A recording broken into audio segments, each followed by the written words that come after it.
പക്ഷേ ഈ മെസ്സി ഉണ്ടാകുമ്പോഴുള്ളൊരു ആനുകൂല്യം എന്ന് പറയുന്നത് അത് കോച്ചിൻ്റെ കണക്കുകൂട്ടലുകൾക്ക് അപ്പുറത്തുള്ള കുറച്ച് സാധനങ്ങളുണ്ട് മെസ്സിയുടെ.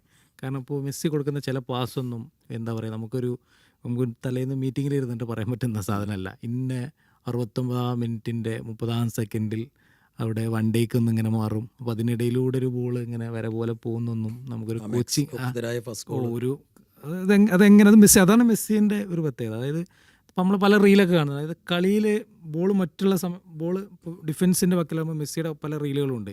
മെസ്സി ഇതിങ്ങനെ വാച്ച് ചെയ്യുന്നുണ്ട്, ഇങ്ങനെ എന്താ പറയുക സ്കാനിങ് എന്നൊക്കെ പറയുമല്ലോ, ഗ്രൗണ്ട് സ്കാൻ ചെയ്യുന്നുണ്ട്. അപ്പോൾ അങ്ങനെ അതൊരിക്കലും നമുക്ക് ഒരാൾക്ക് പഠിപ്പിച്ചു കൊടുക്കാൻ പറ്റുന്ന സംഭവമല്ല. അത് ഒരാളുടെ IQ ജന്മനാ കിട്ടുന്ന സംഭവം. അത് മെസ്സിക്ക് ഏത് സമയം ഒരു മാജിക്കൽ സെക്കൻഡ് ഐസ്ലൻഡിനെതിരെയുള്ള മത്സരത്തിലുണ്ട് ഒരു പാസ് ഉണ്ട്, അതാണ് മെസ്സി